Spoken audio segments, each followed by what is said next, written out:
Donc, Red One, c'est un film de Noël, film d'action de Noël, avec bien évidemment The Rock, Dwayne Johnson, Chris Evans et Lucy Liu, et bien évidemment le cher aimé et oscarisé J.K. Simmons dans le rôle du Père Noël. Il est rendu jacké au bout, là. Voilà, et il est jacké au bout aussi. C'est vraiment un film, je dirais, un film d'action qui se veut d'être de Noël. Donc, il y a quand même un petit côté festif, mais qui est quand même assez bétonné dans le niveau de l'action, très... on rentre tout de suite dans l'univers justement du Père Noël, comment il fait pour faire la ronde, etc. Puis The Rock qui joue son garde du corps, qui est comment dire, un garde du corps qui est sur le point de partir de son travail, de quitter son poste. Donc, justement, et le Père Noël, qui est sous sa protection et sa garde très rapprochée, disparaît à 24 heures de Noël. Il se fait kidnapper par des malfrats dont on ne sait rien. Et en fait, la seule piste qu'on a, c'est Chris Evans qui joue le rôle d'un hacker mondialement reconnu, etc., du dark web, qui a réussi à comme spotter le pôle Nord sans réellement savoir qu'il avait spoté le pôle Nord, mais qui a confié les coordonnées et qui a confié tout ce qu'il faut savoir sur le pôle Nord pour que le Père Noël se fasse malheureusement kidnapper. Mais il n'était pas au courant de pourquoi et du comment, et donc il se fait interroger lourdement par Dwayne Johnson. D'ailleurs, celui qui joue le rôle de l'ours, c'est, encore une fois, j'oublie toujours son nom parce qu'il est un peu compliqué à prononcer, mais je crois que celui qui joue voilà, le Tormund dans Game of Thrones, le grand roux baraqué, etc. Je pense que c'est lui qui joue le rôle de l'ours. Enfin, il embarque avec eux dans cette espèce de quête pour retrouver le Père Noël, pour essayer bien évidemment de sauver Noël parce qu'on est à 24 heures de Noël, le Père Noël est disparu. Et en fait, voilà, on se rend compte qu'il y a plein de péripéties, on se rend compte de qui est le méchant, etc. Et le personnage de Chris Evans a une petite particularité, c'est qu'apparemment, c'est le number one naughty boy. Quand il était enfant, il faisait tellement de niaiseries qu'il s'est mis sur la naughty list. Et il est vraiment reconnu au pôle Nord comme étant le gamin passage, des gamins passage. Et puis, tout le monde est très... on va dire, dédaigneux de travailler avec lui, là, parce qu'être dans une naughty list, c'est vraiment très grave. Donc, bref, il y a beaucoup d'humour, il y a beaucoup d'effets spéciaux, ça, bien évidemment, hein, même parfois un peu trop, ils auraient pu quand même tone down un peu. Ils ont quand même eu une bonne idée de casting pour les méchants, etc. Bon, ça reste une histoire qui est quand même assez simple. Par contre, je devrais quand même dire un disclaimer, je pense pas que ce soit un film pour les jeunes enfants, parce que c'est quand même un film qui dure longtemps. Puis, je dirais qu'un enfant de moins de 10 ans va décrocher quand même assez facilement, parce qu'il y a énormément de passages parlants, plus que d'action. Voilà, avec Lucy Liu, qui fait partie d'une organisation secrète qui gère toutes ces créatures mythiques qui existent dans le monde des êtres humains, etc. aussi.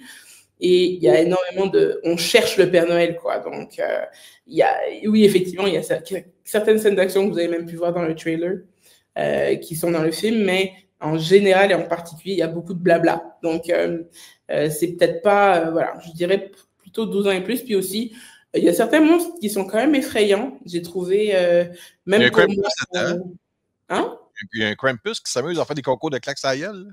Oui, c'est ça, il y a Krampus, mais Krampus, c'est pas celui qui fait le plus peur. Il y a d'autres trucs qui font quand même assez peur, puis on est sorti de là en se disant, effectivement, avoir été dans les souliers d'un enfant de 8-10 ans, ça m'aurait plus donné des cauchemars qu'autre chose, je pense.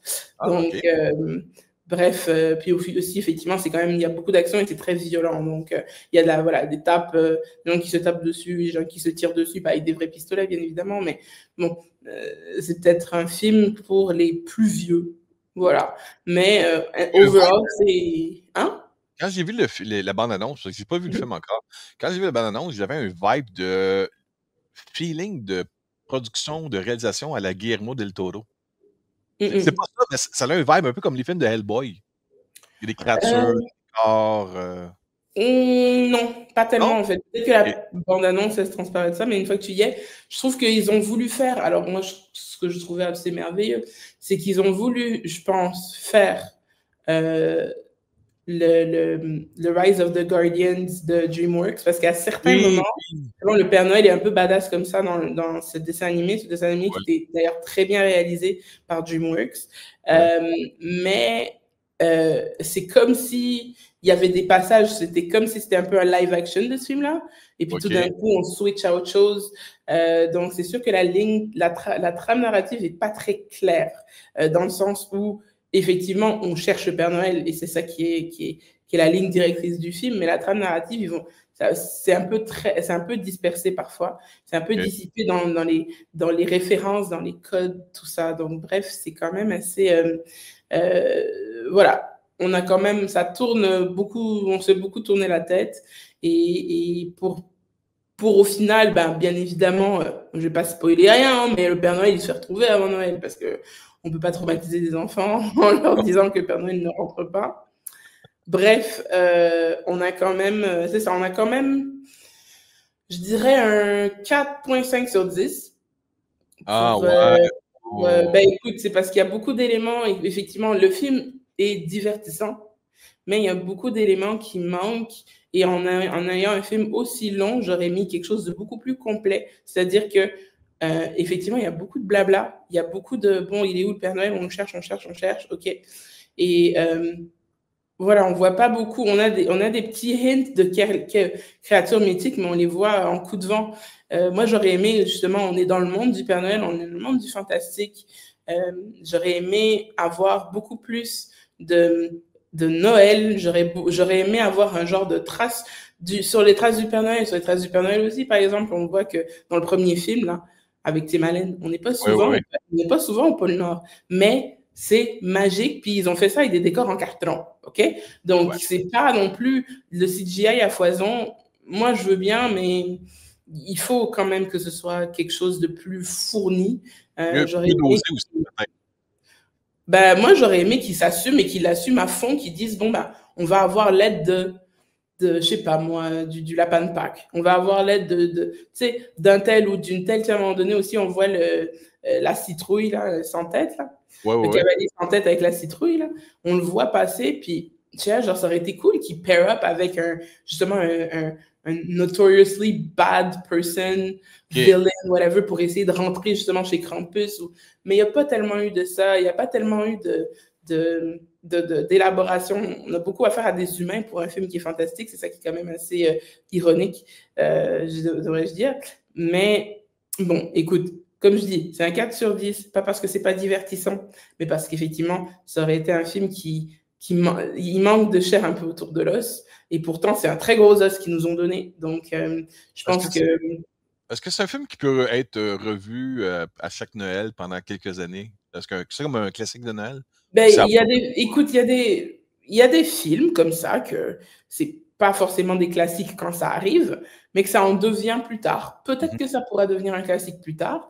On D'accord. n'est jamais à l'abri de ça parce que bon, c'est sûr que quand tu regardes sur papier, par exemple, Home Alone 3, ben, ça n'a absolument pas lieu d'être un film de Noël, mais finalement, ça a pris très bien et c'est un film qui fait partie des classiques de Noël.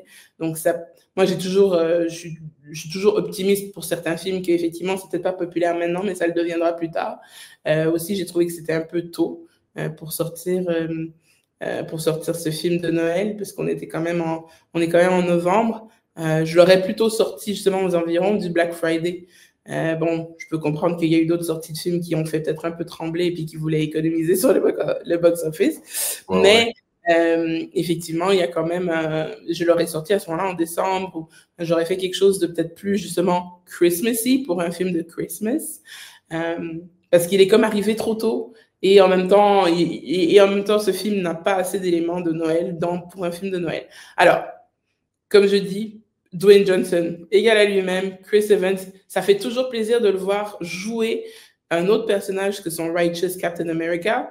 Ça fait toujours plaisir de le voir jouer un villain, comme il avait joué un villain, je pense, dans Greyman. Euh, J'ai pas vu puis, Graham, mais il était aussi un méchant dans Scott Pilgrim vs. The World. oui, mais ça, c'était avant Captain Ouais, ouais, ouais, America. Et c'est dur c'est vrai que ça a été dur pour lui de se sortir de ça. Ça fait toujours plaisir de le voir jouer un personnage qui n'est pas un bon gars. Parce Ouais. que justement, moi, j'aime voir le range aussi de jeu, là.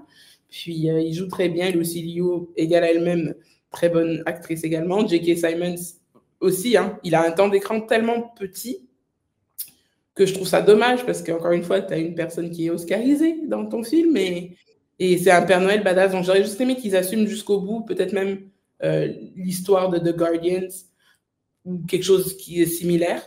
J'aurais préféré dire que ce soit similaire que pas assumé. Donc, voilà pour moi pour Red One.